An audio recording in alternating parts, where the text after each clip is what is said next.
Okay, unexpected bonus. Unexpected bonus here this morning. My guest, all the way from New Jersey, we're social distancing, we've checked each other's temperatures, etc., is Bill Taylor, the famous Bill Taylor. Greetings from Asbury Park, New Jersey. Asbury Park.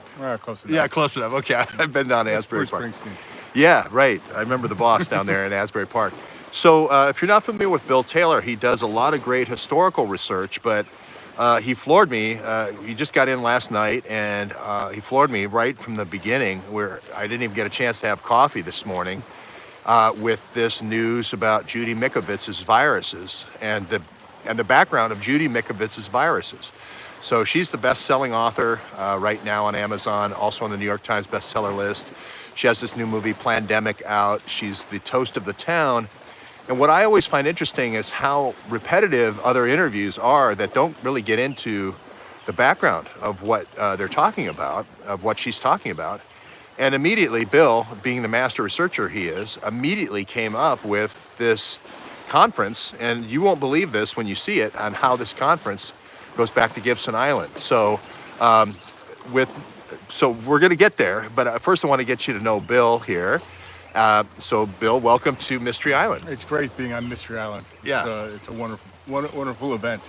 So you believe it's real? It's not Truman Show anymore? No, yeah, exactly. Yeah, I need to project a little bit because we make sure everybody at home can hear you. Sure.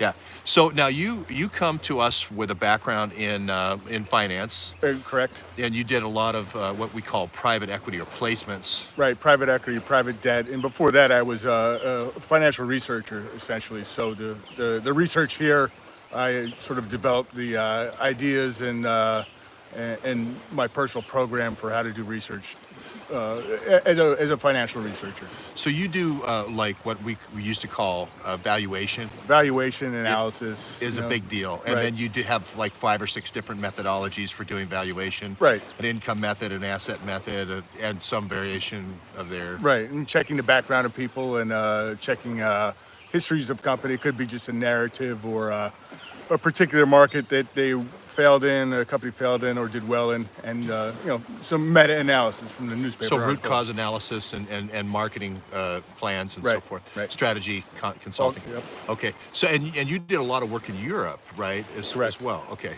We don't want to say Italy. You just want to say Europe? Yeah, you can say Italy. Italy's my favorite European country. It's the nicest to visit, and primarily spent the past 5 or 6 years doing private equity, private debt placements in the Italian market, which has some unique characteristics which I will not go into. Yeah, but if I said FinCEN, you would know what I meant. Absolutely. Yeah, and you would know that that's pretty tightly controlled by the FBI. Exactly, and that's why I never posted anything about FinCEN. Right. Okay. So we're gonna get off FinCEN now. So I just wanted to give you a little sketch because a lot of people say, "Oh, you're a bunch of Walmarters. You're all living in trailers. You're all a bunch of conspiracy theorists that think there's aliens." And that's not the case. These people are worldwide experts in their field that are giving their time to what we think is a coup, what we think is sort of a control, or there's a dark hand here at least, that's really choking out America, choking out the world, for that matter. Would you agree with that, or would you say you're still just collecting information? No, there's definitely been a core underlying philosophy behind some of the even the current movement, in that there has to be a smaller population, and I believe it comes from the technocracy movement. It actually started in the 1920s or 1930s with the idea that it would be better off if people were governed by scientists rather than actual democratically elected representatives. Yeah. And the Rockefellers of the day and a number of others were big promoters of the idea of the scientists running the world, because there'd be objective, and science can never go wrong. Yeah, science can never go wrong. And so we're certainly living that right now with the Gates Foundation and so forth. So I just want to start off with a bombshell, because Judy Mikovits, and I'm sorry, Bill gets me up at 5 o'clock and he's telling me all these things. I didn't even have time to shave. I'm like, oh my God, I've got to go do a show. But this thing with the Gibson Island Conference of 1946, And this leukemia, there you heard the shelling from Dahlgren Surface Warfare Center across the Potomac there. It's true. Is it really? It Yeah. really, Okay. you really did hear that, correct? Yes, I did. Yeah. So this is not a Truman Show. So let's start with this. This is your website, D-State Analytics, right? Right. I might have to put it. So it's D-State Analytics, and then the actual URL. Now I have to find it. Is Now, see, I created you Google a simple it. URL. It's Yeah. called GW Digs. So There you GW go. Digs for GW George Wood Digs will get you will there. take you right here to this channel. But I'm going to just read you. Let's invite some Nazis to Gibson Island to do a science conference. What could possibly go wrong? Now, Gibson Island is about the same size as this island, believe it or not. okay. Maybe actually it's bigger. Actually, I'm sorry. It's 3 times the size of this island, but has 1/3 the population. That's it. And it's also got a kind of like a fortress-like promontory at the southern end for defense. So, but the connection to Judy Mikovits is Judy Mikovits came forward in 2009, 2010. The book Plague is written about this, and she says, "Hey, there's these mouse viruses, and they're getting mixed up into what she calls the mouse-o-matic, like a blender, and being put into vaccines. Like there's the vaccine that you think you're getting, and then there's 75 or 76 other mouse-o-matic viruses that you're getting." And she was internationally condemned for speaking like this. But then you tell me this morning that this was a actual scientific paper on Gibson Island to move these mice to create leukemia in mice. That's what Judy Mikovits's viruses are. The precursor of XMRVs are XRLVs. X, xenotropic, coming from a different animal. M, murine, mouse. R, retroviruses. RV, retroviruses. And LV is leukemia viruses. So let's talk about leukemia, causing leukemia. This is unbelievable. Causing leukemia in mice, and this conference in Gibson Island to do that. Right. So the leukemia was relatively rare among humans prior to the 1940s, prior to the 1950s. One of the interesting things that happened on Gibson Island was all these scientists would come together to discuss the latest developments in biology, chemistry, nuclear sciences, geology, and most of it was, of course, legitimate industrial applications, or was just interesting in general. But on a number of occasions, and it seemed like for some of the sciences, especially chemistry and biology, the scientific work would dovetail nicely with some of the eugenics ideas of the day, especially before World War II. So what you have is a lot of research into cancer, presumably how to cure cancer, but first they had to figure out how to induce cancer. So you have some chemical and biology. I just need to stop you really quickly, because this is the same excuse for keeping the bioweapons going at Fort Detrick. Oh, well, in order to know the defenses, we need to create viruses. And this is the same idea of upscaling or passaging viruses from bats to humans with Dr. Zhou with Duke and the National University of Singapore. It's because, we need to know because somebody could do this. So we'll go ahead and do it. So anyway, you can pick it up from there, from the conference. But this is getting leukemia to cause. This is causing leukemia in mice, and then figuring out how to do it quicker. Right. Right. So it actually starts in 1927, and actually in the article, you'll note that there was a large anonymous donation was made to the University of Pennsylvania, 1927, to study leukemia. So University of Pennsylvania spent the better part of the next 10 years studying leukemia, but what they really wanted to do was get leukemia to quickly manifest itself in mice.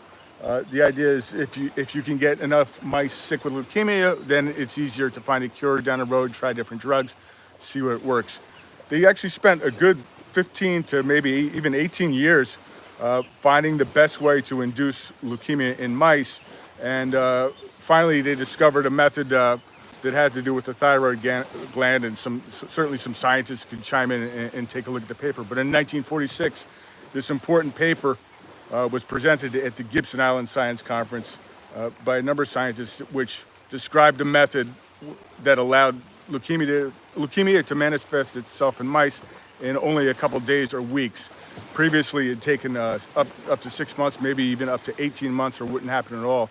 But by 1946, they had the method to give leukemia to thousands and thousands of mice, which could then be used for whatever purposes they want, presumably find a cure or find more forms of leukemia. Yeah, and this is exactly, I'm reading the paper right here, and this is exactly what Dr. Judy Mikovits said, that there was this shotgun, I guess I would call it shotgun virusing, that just like will create thousands of different strains. This Clara Lynch, Dr. Clara Lynch, and they're talking about the hormonal effects in the thyroid. I'll show the paper right here. The creation of the AKR strain whose DNA contains the genome of the leukemia virus. This is the AKR strain. And if you remember, Dr. Judy Mikovits is working in a lab. Remember, there's Frank Gallo at the National Cancer Institute, which seems to be a cutout for continuing bioweapons testing in America. His underling is, Robert Gallo. Frank Ruscetti, and then Frank Ruscetti is her boss. So we're 2 heartbeats away here from the whole mouse leukemia thing. And I just, you want to pick it up with the thyroid? I mean, they go from, I'm reading it right, I can't believe it. It's right in front of my face. It's right in front of me. It goes from 18 months down to a week. That's what you need. Down to a week? Great. I mean, who needs to develop cancer that quickly, you know? Especially since nobody had it before.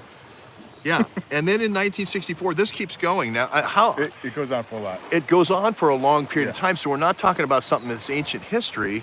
To talk about how it keeps going, this is called the SIBA Symposium? Yeah, so there's a lot of different things, There's right? a lot, yeah. Well, the initial Gibson Island conferences started in the 1930s. Started as a Johns Hopkins conference about 33, 34. They moved to Gibson Island 37, started calling it the Gibson Island Science Conference. That's where all the scientists met. It got so large that they actually started branching off into different geographical areas or different areas of study. At one point, the hormone portion of the conference broke off, and it broke off to a Quebec, Delorientia, I believe is where the name is. Anyway, at the hormone conference is where they developed a birth control pill. And that involves Margaret Sanger and the McCormicks and all kinds of population control. But it was originally the Gibson Island Hormone Control Science Conference, say 1945, 46, 47. Then it goes to Quebec over some differences. I have to chime in, even though Bill's got me up before I normally cracking on doing films, but I remember going to Montreal and seeing what kind of it's just everything that was just too off-putting in America, that you couldn't pass through the gates of Congress here. Right. You just got shipped to Quebec. They just drove an hour and a half. Frank Olson talks a lot about this, right, with the Fort Detrick stuff, aerosolizing LSD and all those things, and fentanyl later on and all this. So it really is quite amazing when you look at all these conferences and how this Gibson Island was the seed.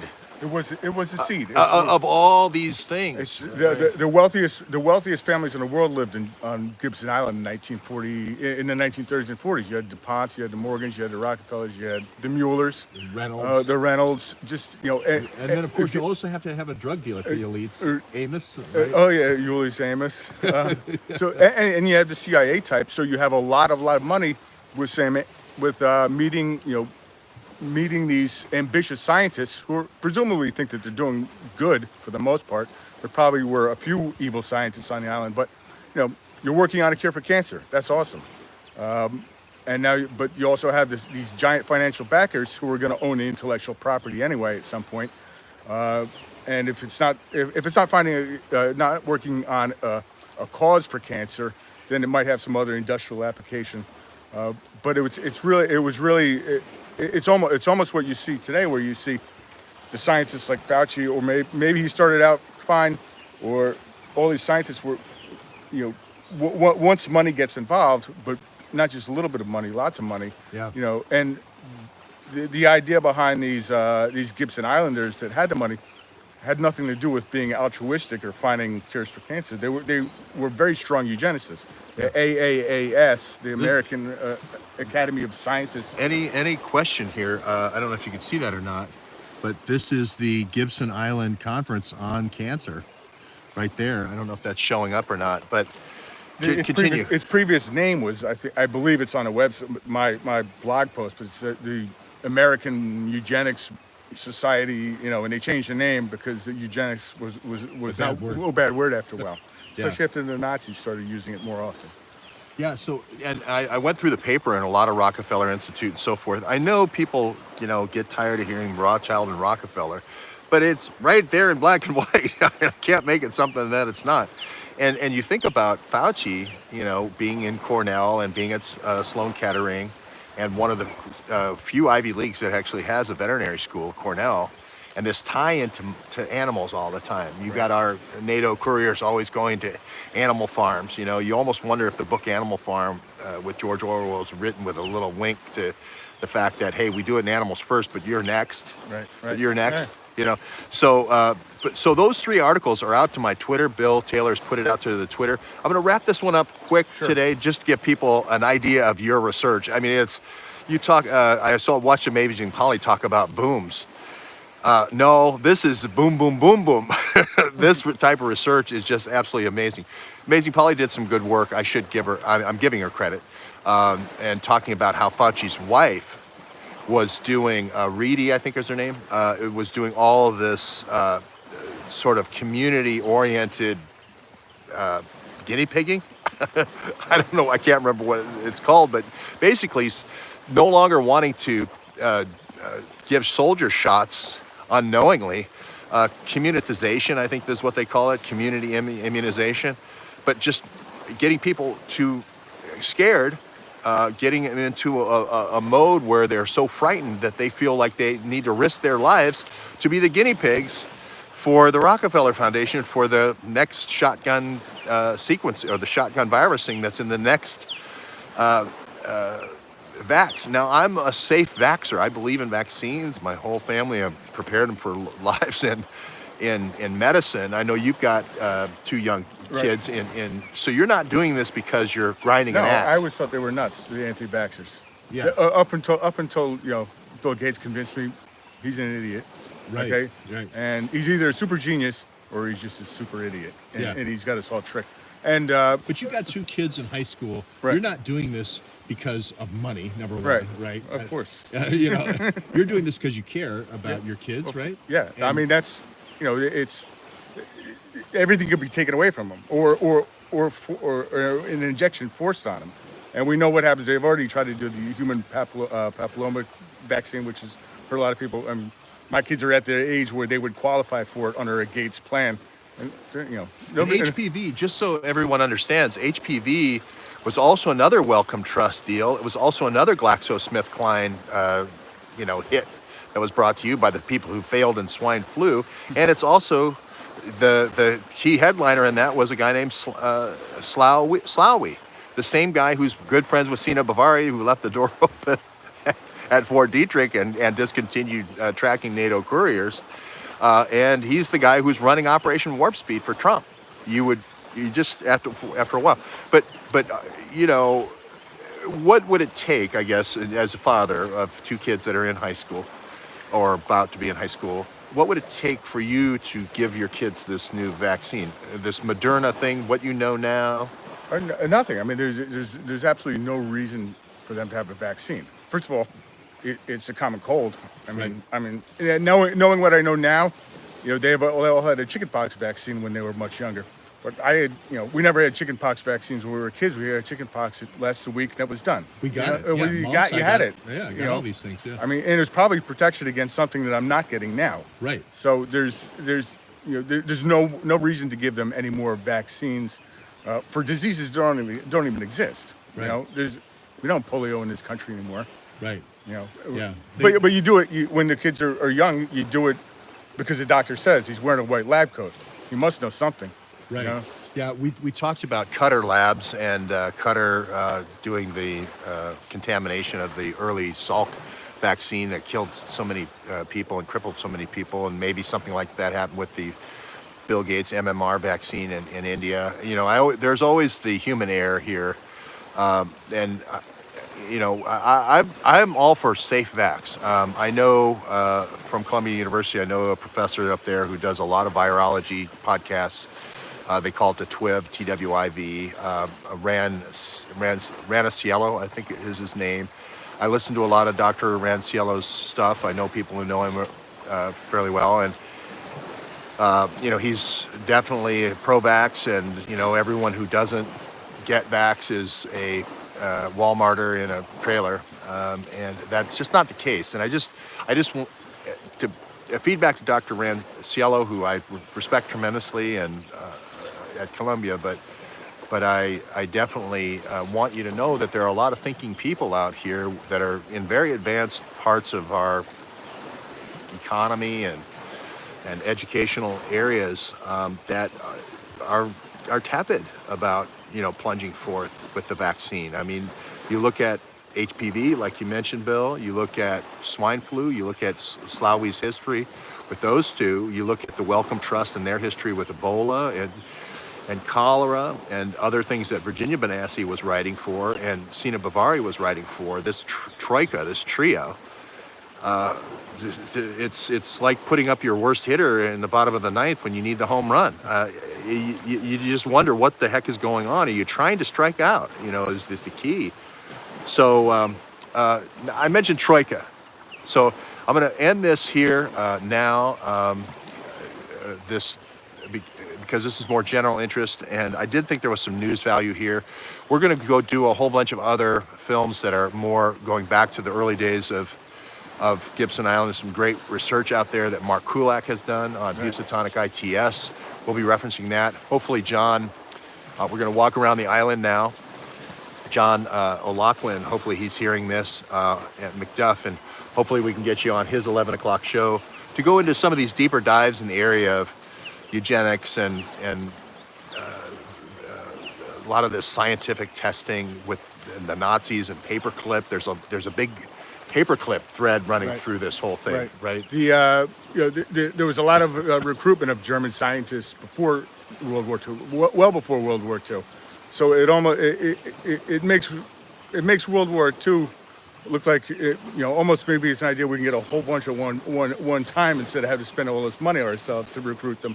Almost a laboratory. Almost a laboratory. So you had with DuPont, all the death camps and everything. Right? Yeah, DuPont. You had DuPont. Believe it or not, I believe was recruited the top German polymer scientists, which is why DuPont came up with nylon and some of the other fibers. This is just before. So there was a concerted effort to bring these guys over well before the war started, and they're not necessarily Nazi scientists. They're just German chemical scientists. It was Order of the Fatherland. These are all Order of the Fatherland guys. This is all Kaiser Wilhelm stuff. Right. Or going back to Frederick the Great. This is before Nazis or the preamble for creating the Nazi Party, which was basically a very large fascist social experiment in having a bunch of smart scientists run everything. Sound familiar? So isn't that what we're doing right now? It just seems like we're just doing that same thing right now.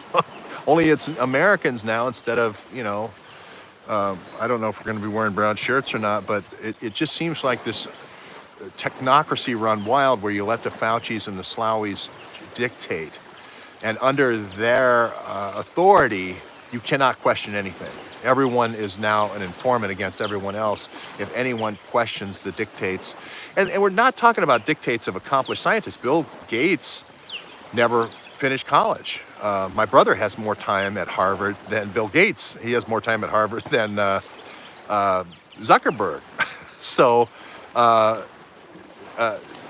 there's no pedigree here in pushing these vaccines. So it must have this kind of background. You were talking to me this morning about Godfrey Rockefeller, the helicopter Rockefeller. Right. on Gibson Island and the World Wildlife Fund, and then tying into Prince Philip. And I was like, oh my God, don't say Prince Philip. I'll get killed. Don't say anything about viruses in Prince Philip. You'll get my channel shut down. But can you talk a little bit about Godfrey Rockefeller? Sure. Godfrey Rockefeller was another Gibson Islander. Actually, he just passed away a couple of years ago. He was married to Margaret Kuhn. He graduated the same year as George Herbert Walker Bush from Phillips and from Yale at the same time. So George Herbert Walker and Godfrey were very close. Oh, right. They were really good friends. But Godfrey like roommates or something? I believe they might have even been roommates at some point. Yeah. But Godfrey is, I believe, the second cousin to the David Nelson branch of the Rockefellers. Godfrey's solidly Rockefeller. Yeah. And he ran the whole helicopter association. He ran a helicopter association. He worked for Bell Helicopter for about 25 years. I know he knew Dornberg. He might have knew Michael Payne as well. I mean, he was in Texas at the same time. You know, Michael Payne. Payne is, of course, the person who gives Oswald the room, and Ruth Payne is the one who's kind of like the handler of Oswald and Marina Oswald when they're staying at the Payne's house. Right.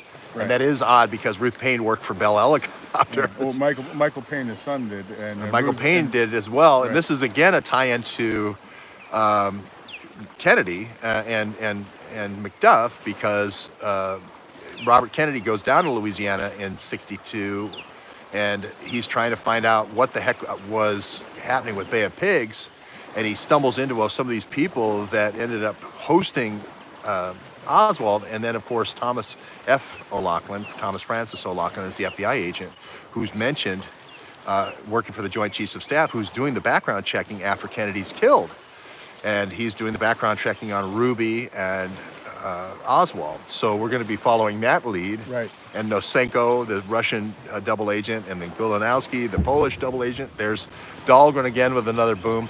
But we're going to save those other booms for a little bit later with our special guest. What do you want to talk? What did I miss? What did I? Just to go back to Godfrey really quick. Godfrey started he was one of the original founders of the WWF, the World Wildlife Foundation, right. Not the World Wrestling Federation. Okay. Along with, can we say the name? Prince. Prince. Don't say he wanted Prince to be a Philip. virus or anything. It was one of the founders with Prince Philip. I think maybe even Julian Huxley, who was a famous eugenist. So this was in the early 1960s. Now, was Julian Huxley related at all to Aldous Huxley? I believe they're all related. Yeah. Yeah. Okay. All right. Of course, the idea of the WWF, not the World Wrestling Federation, the World Wildlife Foundation, was to save the panda, save the whale, save everything. But there's some interesting information out there on the internet. I think it's linked on my blog. That mentions that the WWF was really just hiring African mercenaries to open the road to the molybdenum mine, or wherever some you need to clear land. Whenever some land needed to be cleared, and you could always put them on one of the Bell helicopters, drop them off, take some pictures of rhinoceroses while you're there. So it looks like that's what we're doing, but really they're just there to clear villages from the property. Yeah. And they get accused of that a lot, especially more recently. There's some interesting. I haven't dug too deep into it, but there's some interesting stuff out there. Those citizen journalists, those damn citizen journalists with cameras, they really screw up the false narratives. Well, I did want to say that I do believe all those kids out there with the little pads signing you up, with the World Wildlife Fund, they think it's pandas. I thought it's pandas. I've given money to pandas. You like pandas, right? Oh, who doesn't like pandas? Yeah. So unless they're rich, what is that? The situational awareness program the Navy had called Panda. And what I thought was interesting is the Navy took Panda, the operational situational awareness, domain awareness, I think is the last two digits there of Navy domain awareness, and they remastered it to try to predict crime. Because they were going to look at shipping lanes, and they were going to say, well, any ship that aberrantly leaves its shipping lanes is probably covert weapons or drugs or some kind of rat line. And they were looking at the Memphis Maersk or the Memphis Alabama or whatever, and don't eat raw panda. Yeah, that's a good advice. And they said, well, hey, it's all just statistics. It's all just aberration. It's all just, if it's 2 standard deviations to the right, we'll just go ahead and start labeling people using the same situational awareness tool. I think this was a Northrop Grumman tool, which was interesting because Seth Rich's brother, Aaron, worked for Northrop Grumman, and they always talked about the group of pandas at the DNC. Remember, we have the spy Steele, Christopher Steele, saying that the DNC had inculcated intelligence operatives within its organizational structure. As I said last night, Muaz Mustafa as the back channel through revolutionary councils to ISIS. You have Chalupa, the kind of the NATO spy wrangler, if you will, to bring in to affect U.S. elections. This stuff is inculcated within the DNC structure. It's the laundry mechanism is through the donation and kickback. Nancy Pelosi with the Port of Baltimore, and the Farsi Trucking Company running back and forth to Ohio. Imran, get in here when the shit hits the fan. Just a lot of things are coming forward that normally wouldn't be exposed. Any final thoughts? We're going to do some more shows. Yeah, we'll do some more. You're going to be here through the weekend? At least through tomorrow morning. Through tomorrow morning. Yeah. This show might be so successful that we'll you might. We'll see. If Governor Murphy lets me back in the state of New Jersey, or if not, you said it was hard to get use the Jersey Turnpike rest. Yeah, even everything was closed. I mean, they're still trying to manipulate everybody. So some of the restrooms were closed, so you have to go find somewhere else. The lockdown is more severe in New Jersey than it has been when it's across the New Jersey border. Maryland has restrooms open and the rest areas are mostly functional, but Murphy's still in a mode. Did you stop in Delaware? I didn't stop in Delaware. I never do. Did you stop in Pennsylvania anywhere? No, I didn't go through Pennsylvania. So New Jersey, Delaware, Maryland. Okay. Yeah. Some of this stuff is supported. I know these papers. You're not going to believe it. All going back to Bob Mueller's Gibson Island, and this kind of. It goes back to even before the run-up of the Nazis. Right. So it's kind of like Order of the Fatherland, the Kaiser, and then it just seems like everyone who ends up in the Nazi high command has some kind of connection back to Gibson Island. It's quite amazing. We were talking about Princeton. Right. Speaking of Delaware, you go through the University of Delaware there in Newark. Right. We were talking, and I was speaking of I went to the Uranium One trial, and there's a guy who comes there. He's a PhD, and he's standing in the background. You can see him in a couple of the shots. And he comes up to me and he says, "You're too fixated on uranium. It's bioweapons, dude. I knew the guy, Barry Evans, that they hung this anthrax thing on. They mailed all the anthrax from the Princeton post office. He wasn't from Princeton. He never went to Princeton. I've tried to time out how long it would take to get from Newark over to Fort Detrick. You can't do it in the allotment time. They hung it on Bruce Evans. There's this Duesberg Foundation that they give all these scholarships to these people for these conferences to study all these dark weapons. It's the most, it's like Agent Orange times 10 in terms of secrecy.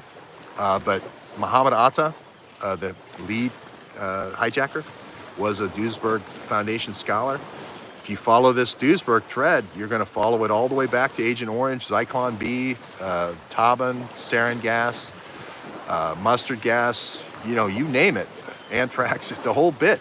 And it's just the dark weapons history of America that's just not being told. And that's what I love about great researchers like you, Bill, because you do the digging. Well, I mean, eugenics movement really got going right after World War I. Mm-hmm. And actually the Corbett report or some of the Corbett report documentaries on eugenics are very interesting. That's where you get a lot of really solid information from. And the idea in the early days of eugenics was we really want to control the labor force. So if you could separate them into different classes, these are the worker bees, these are the guys that can handle more than 2 jobs at once. That's when the psychological testing starts coming about. And let's figure out who we need and who we don't need. And eventually they're going to, ideally from a Rockefeller point of view, I guess you could say, is we're going to get one of the people we don't need to be employed. So we don't want them to get rid of the people. Get rid of the people, the hard way, the Nazi way, essentially. But it was also controlling. Corbett says it better, but there's economic mechanisms to control the labor rates paid out, and the different tax structures and the incentives. So it was a science. Eugenics was a science from the point of view that of economics almost. It doesn't really have any legitimate science purposes, but from an economic point of view, the arguments could be made that a more manageable labor force, one that didn't unionize because you have them under your control and you pay them just enough not to unionize. Subsistence wage. But now you know what that's the subsistence wage is through your eugenic science. Then you actually control them. Yeah, no, I'm not a eugenicist at all. I mean, I don't believe that that's actually what the Rockefellers were all about, but I know a lot of people do, and there's a lot of evidence. I don't know why I believe that they aren't, because I just, I would just say they're not about you. They're about making money. Right. So it's how can you make money? Right. So maybe this is trendy at the time, and there is some economic basis for controlling this labor force through. I see what you're saying. Yeah. It's like if we have so many drones that need to be operative, human drones, we need to pay them enough so they can live. It's sort of like the Henry Ford. If you want the car, you're going to have to pay $5 because you have to build in some people learning language and learning how to read and learning the schools and so forth. You have to have an infrastructure because it's no longer just, making clay pots. You're making automobiles now and engines and so forth. We need to do war industries, and so it is involved thinking when you get into the whole thing. I just wanted to be laser focused and not try to boil the ocean on all that. I just wanted to just focus in on these mouse viruses, these leukemia viruses, because leukemia offers you the ability to take blood serum or plasma. Leukemia, I used to think, was an overproduction of white blood cells. And I was talking about this to Paul Cottrell the other day. He was talking about these presentations that are happening now with COVID-19, and he was like, well, it's too few white blood cells, too few helper T cells, too few natural killer cells. But I reminded him that if you have helper memory B cells, and you have the wrong kind, or if you have 50 things that attack you at once, your immune system is made to be a rifle shot. It's made to say, oh, here's the new invader. We get these one at a time. I'm going to go ahead and make all my helper memory, my memory cells, memory T cells and B cells to attack this one invader. But if I get attacked by 50 different invaders, it's sort of like the multi-headed nuclear rocket that confuses the immune system. And it becomes what they call a cytokine storm, or CSS. So I'm looking at this and thinking, oh my God, is there some connection to this mouse-o-matic that Judy Mikovits talks about and coronavirus? Because coronavirus does attack 5 different receptors, 5 different pathways. It's not just the spike protein. And so you really have to open your mind to if you don't open your mind to this being a bioweapon, and you think about it just like it can't be a bioweapon, and it just has to be one pathogen that evolved naturally, you'll never ever see this kind of cocktail attack. AIDS, the reason why AIDS went on for so long without any kind of therapy is because people didn't come up with a cocktail, the 3 or 4 different defenses at once to stop the 3 or 4 different attackers at once. This could be the same thing. I'm just trying to keep an open mind here, I guess. And again, I haven't had too much coffee yet, so I'm not really clicking. But I just think that you have to eat, for no other reason than trying to solve this thing, you have to keep your mind open to a bioweapon. They didn't have these conferences for their health. These weren't health conferences. No. These were weapons conferences. And Judy Mikovits talks about this. So that's the boom today. Any final thoughts before we go over and talk to McDuff? No, I think we're good. I mean, there's more research on D-State research. Want to show them? Yeah. Oh, here it is. Here's the. You could use the URL. It looks like that. There's more on the Nazis at Gibson Island and. A lot of great research. You Take a followed. look. You followed me for 3 years, right? Right, right. So, and you basically created a glossary and index of a lot of the people I've mentioned. Right, right. Right. And everybody that I've mentioned, that I've mentioned is in that index. There's also another index with a lot of it overlaps with a lot of yours. Right. And there's ways to create actually every single name. That's something that we might want to look into. This is the entity analysis Yeah. going through all the transcripts of all the YouTube and Right. and ferreting out all the entities. Right, right. And that's not technically it's not all that difficult. It is a little time consuming. It's not even a little time consuming. It can be once your initial setup is done, then it actually can be done very quickly. We have people that have actually done the entity extraction. Right. Oh, really? Already. Yeah. Okay. So if you have yeah. an entity list, And then there's a whole bunch of data mining tools Yeah. that you can use then to create, cluster analysis and different data mining tools and techniques, K-means and different. Okay. You're used to it from the financial markets using these tools. Yeah. Well, you want to see who owns what, and I did a lot of Italian work, and you can't always tell who owns what in the Italian corporate. They have some different structures there that make it difficult. Let's do this real quickly. During this downtime, Right. you would say this is the downtime for you during this Yeah, period. yeah. So we want to keep these researchers. Remember, we have Donnie O'Sullivan and Poppy Harlow and Jim Shudo and Brian Seltzer out there creating their false narratives. We need to keep people like this in this business right now during this downtime. You have a Patreon. I think you only have I think it's 13 as of 13 or as of this 14. morning. I want to get a whole bunch of people on your Patreon, and it's $3 or $5. Right. So if you go to Patreon and search for Bill Taylor, one of the things that'll come up, it'll be writer and journalist, Right. right? I think yeah. And is it your picture? Yeah, it's my picture. Actually, if you go to D-State Research, there's actually links to Patreon as well. You Okay. might be able to find it better. or if you do GW Digs, Right. GW Diggs will also- Diggs. It'll go to my website and then you can go to Patreon from there. Right. But please, during this downtime, it's critical that we have more people, smart people. We're going to have more smart people than CNN on this anyway. Right now, we have more smart people than CNN. But it's important we the get... Beagle is smart. Yeah. It's more important right now that we get some support for these great researchers who are taking their time out. And you wanted to come down. You now see the Charette House over here. Right. So you know that's real. That wasn't Right. Truman Show. Right. Right. Yeah. And Bill wanted to come down to the Charette. And so this is kind of a nice link up for people to meet you up close and personal as well. Right, and I did try to come to the Charette, and that's exactly when the lockdown started happening, and so you didn't know if they're going to be serious about it or not, Right. and pull me over and lock me in a Maryland jail for the next couple of months. for 2 weeks. Yeah. For 2 weeks or whatever. So, and plus, this is a nice area. I know you've been to like Pikesville, Ohio, and Yeah. that has really no appeal. So Right. if you're spending the time in Pikesville, Yeah. I'd wait till you just come to the East Coast or something like Come that. back. Yeah, absolutely. So Piketon, Ohio, yes. Yeah, My great Piketon. memories of Piketon, Ohio. Everybody speaks Farsi in Piketon, Ohio. Why does everybody need to speak Farsi unless these containers are going to Iran? You wouldn't think you would need so many Farsi speakers. Does everybody have to be a Farsi speaker? So we're going to leave that for another time.